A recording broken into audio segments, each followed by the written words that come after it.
दोस्तों, भले ही मर जाना, लेकिन 30 मार्च से लेकर 6 अप्रैल तक चैत्र नवरात्रि के इन 9 दिनों तक गलती से भी ये 5 काम मत करना, वरना माता रानी आपसे हो जाएगी नाराज। घर में आ जाएगी कंगाली और गरीबी। यदि आप भूल के भी चैत्र नवरात्रि पर इन कामों को कर देते हैं तो माता रानी कभी आपको माफ़ नहीं करेंगी, आपको उल्टा श्राप दे देंगी। जी हाँ, पूजा पाठ व्रत भले ही मत करना, लेकिन चैत्र नवरात्रि के इन पावन दिनों में इन 5 कामों को मत करना। ऊपर से इस बार चैत्र नवरात्रि पूरे 199 वर्षों के बाद आई है। इस चैत्र नवरात्रि में अमृत सिद्धि और स्वार्थ सिद्धि योग, अद्भुत सिद्धि योग संयोग बन रहा है। ऐसे में कुछ कार्य करने की सख्त मनाही होती है, तो ऐसे में चैत्र नवरात्रि के इन पावन दिनों पर इन 5 कामों को मत करना। आपकी मर्जी दोस्तों। देखिए, बात ऐसी है कि हमारी जिम्मेदारी सिर्फ आपको सलाह देने की है। अब ये आपके ऊपर है कि आप हमारी सलाह मानते हैं या नहीं मानते हैं, आपकी पूरी मर्जी। लेकिन एक बात पक्की है, अगर आपने हमारी बात मान ली तो आपका काम आसान हो जाएगा और आप ही दिशा में आगे बढ़ोगे, सही दिशा में। माता रानी का वास आपके घर में होगा। दोस्तों, पूज्य गुरु जी ने भी अभी कथा में बताया है कि चैत्र नवरात्रि पर गलती से महिलाओं और पुरुषों को यह 5 काम नहीं करना चाहिए। और भक्तों, इस बार चैत्र नवरात्रि को हल्के में लेने की बिल्कुल ना करें, क्योंकि इस बार चैत्र नवरात्रि पूरे 150 सालों के बाद महाकुंभ की समाप्ति के बाद पड़ रही है। इसलिए विशेषकर भक्तों को चैत्र नवरात्रि के दिनों में आपको इन कामों में करने में सख्ती मनाही होती है। अगर कोई भी स्त्री या पुरुष बिना जानकारी के इन कामों को करता है तो उससे माता रानी रुष्ट हो जाती है और उसे आजीवन निराश रहना पड़ता है। हमारे हिंदू धर्म में चैत्र नवरात्रि का दिन बहुत ही खास माना गया है, क्योंकि यह दिन माता रानी के 9 अलग अलग स्वरूपों को समर्पित होता है। यदि कोई भी व्यक्ति चैत्र नवरात्रि का यह 5 काम करता है तो उससे माता रानी नाराज हो जाती है, जिससे उस व्यक्ति को कंगाली और गरीबी का सामना करना पड़ता है। खासकर सुहागिन महिलाएं इस बात का विशेष ध्यान रखें, वरना घर में आएगी भयंकर गरीबी। तो दोस्तों, आप लोगों को इस वीडियो को हल्के में ना लेना है, क्योंकि इस बार कई वर्षों बाद दुर्लभ संयोग बना है कि इस बार चैत्र नवरात्रि बहुत ही दुर्लभ संयोगों में पड़ रही है। साथ ही जानने की चैत्र नवरात्रि पर आप कौन कौन सा उपाय करें जिससे आपके जीवन में 100% धन प्राप्ति हो सके। इस वीडियो में हम जानेंगे कि आपको चैत्र नवरात्रि पर 5 गलतियां क्यों नहीं करनी चाहिए। इन 5 गलतियों के कारण आपको 7 जन्मों तक निर्धन रहना पड़ सकता है। साथ ही भक्त, हम आपको बताएंगे इस वीडियो में कि वह कौन सी 3 काम है जो हमें चैत्र नवरात्रि पर जरूर करना चाहिए। चाहे तो भक्तों, आज का यह वीडियो बहुत ही ज्ञानवर्धक होने वाला है। वीडियो साबित होने वाला है, तो आप इससे अपने फ़ायदे के लिए इस वीडियो को अंत तक जरूर देखें और लाइक करके जाइएगा। जो वीडियो बीच में देखकर काट कर देखते हैं, फिर वैसे व्यक्ति जीवन में सफलता हासिल नहीं हो पाता है। इसलिए वीडियो को आधा अधूरा छोड़ कर ना जाए, आप वीडियो को पूरा ही देख कर जाए।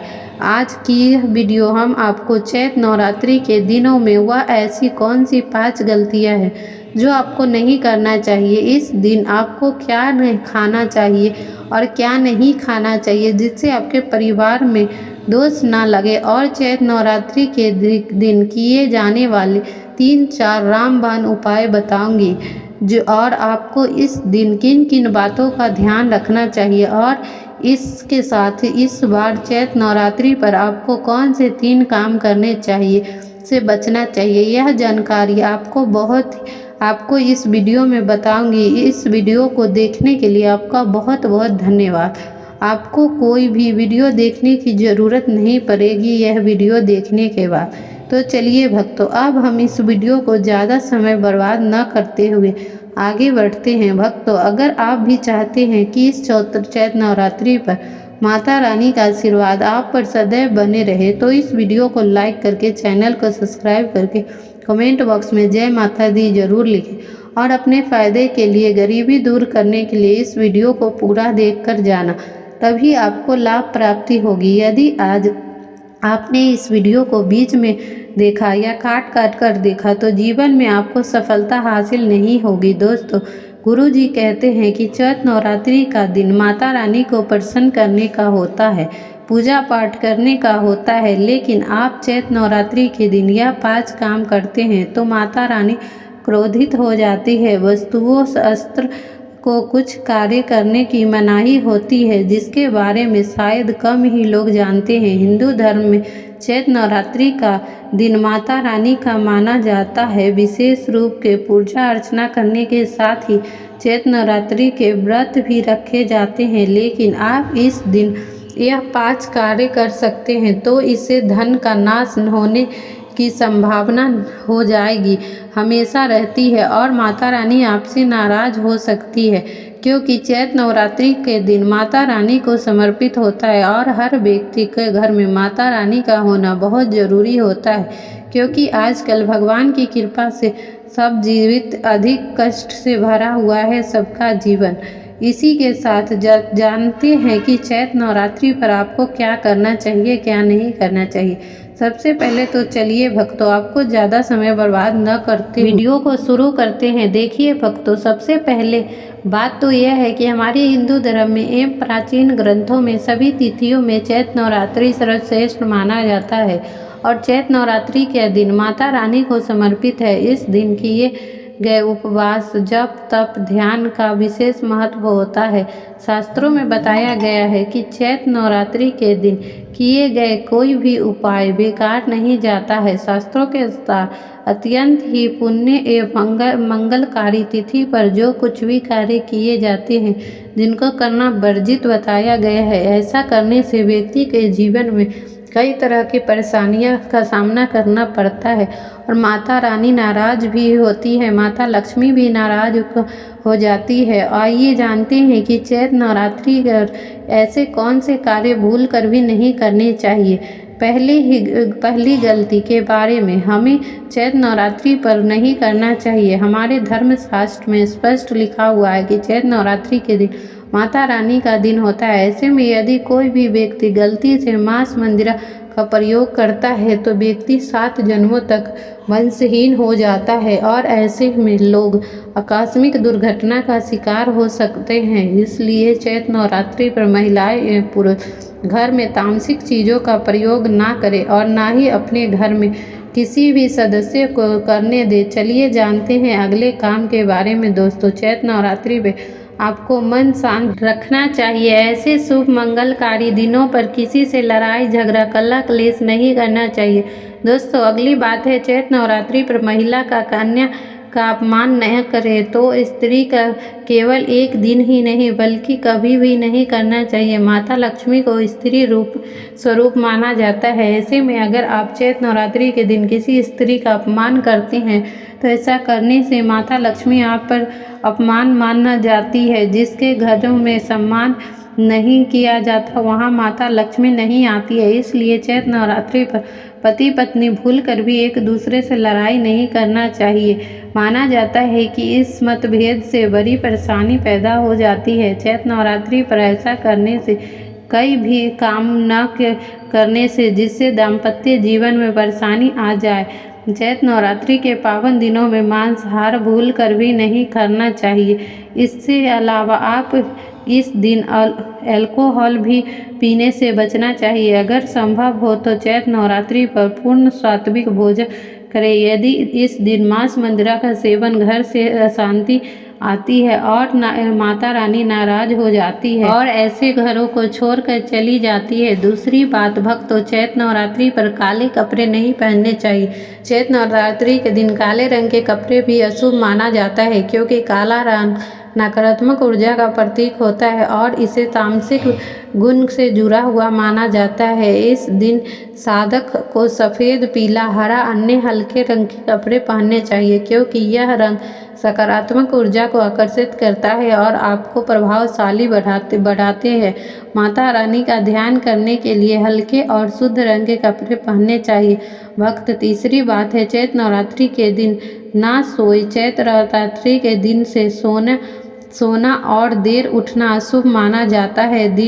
यह दिन विशेष रूप से जागरण और तपस्या का दिन है। यदि दिन भक्तों को रात्रि को जागरण माता रानी की पूजा करनी चाहिए और मन में और शरीर को शुद्ध रखना चाहिए। देर से सोने से शरीर में आलस्य आ सकता है और पूजा पाठ का सही विधि विधान से ध्यान नहीं लग पाता है। इसलिए इस दिन प्रति जल्दी उठकर स्नान पूजा पाठ की शुरुआत करनी चाहिए।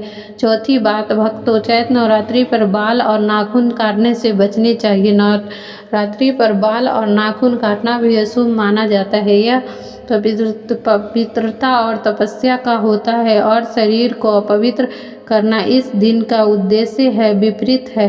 धर्मशास्त्र के अनुसार इस दिन शरीर को किसी भी अंग की सफाई करने या काटने से बचना चाहिए। यदि यह ध्यान रख साधना और माता रानी के प्रतिष्ठा का होता है, इसलिए इस दिन कार्यों से दूर रहना चाहिए। दोस्तों, गुरुजी कहते हैं कि नवरात्रि के दिन दान पुण्य करना अच्छा माना जाता है, लेकिन इस दिन कुछ चीज़ों का दान करना शुभ नहीं माना जाता है।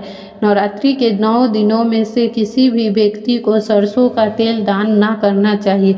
माना जाता है कि सरसों का तेल दान करने से शनि ग्रह कमज़ोर होता है और इससे आपको भौतिक सुख की कमी होती है और साथ ही लोहा और लोहे के वस्तु से निर्मित किसी भी चीज़ को नहीं देना चाहिए। इसके अलावा तामसिक चीज़ जैसे प्याज लहसुन का दान आपको इन दिन भूलों कर भी नहीं करना चाहिए। इससे आपकी कुंडली में माता लक्ष्मी के और शुक्र का भाव कमज़ोर हो जाता है। वह नवरात्रि के 9 दिनों पति पत्नी को भूलकर एक दूसरे से लड़ाई नहीं करनी चाहिए। इससे भी भक्तों को अगर गलती हो जाए तो इसमें चैत्र नवरात्रि के दिन भूल कर भी नहीं करनी चाहिए। आपके घर में मुख्य द्वार पर चप्पल या जूता या झाड़ू नहीं रखने चाहिए। घर के मुख्य द्वार पर झाड़ू चप्पल रख दी जाती है तो माता लक्ष्मी तुरंत वहां से लौट जाती है और जब घर में नहीं आती है तो दरिद्रता का वास हो जाता है।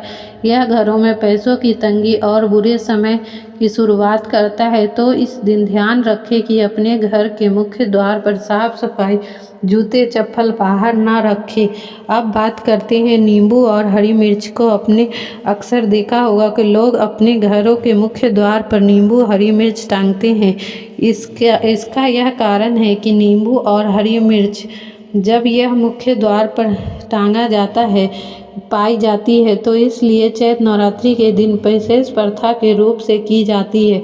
घर में दरिद्रता ना आए। और एक बात जो बहुत ही लोग पूछते हैं कि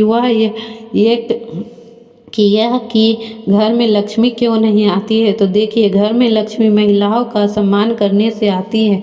लक्ष्मी का वास वहीं होता है जो अगर घर में महिलाओं की बुजुर्गों का अपमान न किया जाता हो वहाँ लक्ष्मी माता आती है, क्योंकि महिला खुद माता लक्ष्मी का स्वरूप होती है। इसलिए चैत्र नवरात्रि के दिन हमेशा महिलाओं का सम्मान करें। इसके अलावा साथ साथ घर में कभी भी खंडित मूर्तियाँ का पूजा पाठ नहीं करनी चाहिए। बहुत लोग अपने मोह के कारण टूटी फूटी मूर्तियों की पूजा करते रहते हैं, लेकिन शास्त्रों के अनुसार जहाँ खंडित मूर्तियाँ का वास होता है देवता का वास नहीं होता है। अगर घर में किसी भगवान की मूर्ति टूट गया हो, फोटो फट गई हो तो उसे मिट्टी में दबा दे या नदी में प्रवाहित कर दे। चैत्र नवरात्रि के दौरान शादीशुदा महिलाओं को किसी महिलाओं को एकदम सफ़ेद रंग के कपड़े नहीं पहनकर पूजा पाठ करनी चाहिए। साथ ही एक साथ काले रंग के कपड़े भी नहीं पहनना चाहिए। इससे पूजा व्रत आदि खंडित हो जाता है, क्योंकि रंग शोक का प्रतीक माना गया है। भक्तों, माता की चौकी जब लगाए तो उसके नीचे कागज हमेशा लगाना चाहिए। माता की चौकी हमेशा लाल कपड़ा बिछाकर बनाना चाहिए। हमेशा याद रखिए कि नवरात्रि के 9 दिनों तक व्रतधारी को अपना आसन चौकी आगे ही लगाना चाहिए। और यदि आपने नवरात्रि में माता की चौकी स्थापित की है तो जवारे बोए तो उसे शास्त्रों के दौरान अकेला नहीं छोड़ना चाहिए। ऐसा करना बहुत ही अशुभ माना जाता है। इससे माता दुर्गा नाराज हो जाती है, हमेशा के लिए चली जाती है। भक्तों, अब बात करते हैं माँ दुर्गा के नवरात्रि में कौन कौन सी चीज़ें चढ़ाना चाहिए, कौन सी चीज़ें भूल कर भी नहीं चढ़ाना चाहिए। चढ़ाते हुए भूल माँ दुर्गा को यह चीज़ अर्पित कभी नहीं करना चाहिए। अर्पित मत करना, नहीं तो हो जाएगी सारी ज़िंदगी बर्बाद रहोगे। ज़िंदगी भर रोने के अलावा कुछ नहीं मिलेगा। भक्तों, नंबर 1, नारियल। हिंदू धर्म में नारियल को सुख, समृद्धि और धन का सम्मान सूचक माना जाता है। नारियल को श्रीफल भी कहा जाता है। नारियल मंगल कार्य में विशेष महत्व होता है। भक्तों, जैसे हम सभी जानते हैं कि दुर्गा माँ के कई मंदिरों में नारियल की बलि भी दी जाती है और दुर्गा माँ का पूजन में नारियल का इस्तेमाल हम सब भी करते हैं। खास तो कलश स्थापना नारियल रखी ही जाती है। माँ दुर्गा के पूजन में हम नारियल का इस्तेमाल करते समय कुछ गलतियाँ कर बैठते हैं।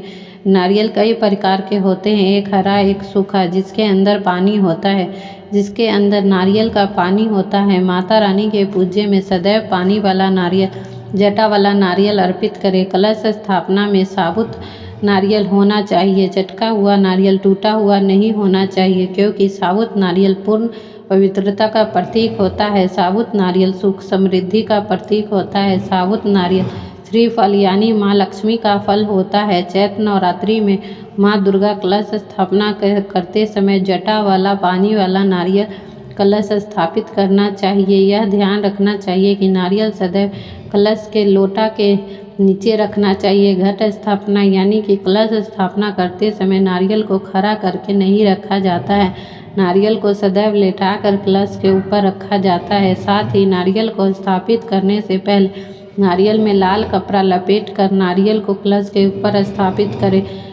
करे। शास्त्रों के अनुसार कलश के ऊपर जब सही तरीक़ों से नारियल रखा जाता है तो सही प्रकार का नारियल रखा जाता है, तभी वह व्रत पूर्ण फल प्राप्ति होता है। यह ध्यान रखें कि महिलाएं माँ दुर्गा को नारियल अर्पित कर सकती है, लेकिन कभी भी माँ दुर्गा के सामने नारियल भूल कर भी ना तोड़े, क्योंकि बीज स्वरूप होता है, यानी कि नारियल में बीज होता है। स्त्रियों को बीज से ही शिशु जन्म होते हैं, इसलिए कभी भी महिलाओं को नारियल नहीं तोड़ना चाहिए। भक्तों, नंबर 2, लौंग। हम सभी को लौंग में टूटा फूटा लौंग कभी नहीं माता रानी को चढ़ाना चाहिए। इसका इस्तेमाल करने से आपको बहुत ही ज़्यादा विपत्ति का सामना करना पड़ सकता है। सदैव ही फूल वाला और लंबा लौंग चढ़ाए। माँ दुर्गा पूज्य में तुलसी का पात्र इस्तेमाल करना वर्जित माना जाता है, इसलिए तुलसी पात्र के अलावा धूप माँ दुर्गा को अर्पित करनी चाहिए। नवरात्रि में भगवान गणेश दुर्वा अर्पित कर सकते हैं। आप भगवान विष्णु को तुलसी के पत्ते अवश्य अर्पित कर सकते हैं, लेकिन माँ दुर्गा को भूल कर भी तुलसी के पत्ते अर्पित ना करें। माँ को सफ़ेद फूल अर्पित ना करें, माँ को लाल फूल अर्पित करना चाहिए। फूल माँ को अति प्रिय होता है। हम आपको बताने जा रहे हैं कि कुछ खास उपाय जो चैत्र नवरात्रि के दौरान किए जा सकते हैं, आपके जीवन में चमत्कारी बदलाव ला सकते हैं। 2025 में आने वाली चैत्र नवरात्रि एक खास बात यह है कि नवरात्रि इस बार खास महत्व रखती है। चैत्र शास्त्रों के अनुसार समय देवी देवता आराध्य आपके पाप समाप्त होते हैं और भगवान की कृपा सुख समृद्धि शांति का आशीर्वाद प्राप्त होता है, जीवन में अद्भुत बदलाव ला सकता है। हम आपको एक अद्भुत उपाय बताने जा रहे हैं, जो आप चैत्र नवरात्रि के 9 दिन जब भी पूजा करें अपने गेट के बाहर दीप जरूर जलाएं, वो भी चौमुखी दीप जलाएं। इससे आपके घर में माता लक्ष्मी का आगमन होगा और हमेशा गेट के बाहर साफ सफाई बरकरार रखें। तो दोस्तों, आशा है कि आज की हमारी यह जानकारी वाली वीडियो आपको पसंद आई, तो प्लीज़ कमेंट में जय माता दी लिख के अपना विचार ज़रूर कमेंट करें। इसी के साथ मिलते हैं एक और नए वीडियो में। लाइक करें, चैनल को सब्सक्राइब करें, बेल नोटिफिकेशन दबाएं ताकि सबसे पहले वीडियो आप ही को मिल सके, और अपने फैमिली फ्रेंड्स में शेयर करें। इसी के साथ मिलते हैं नए वीडियो में। धन्यवाद।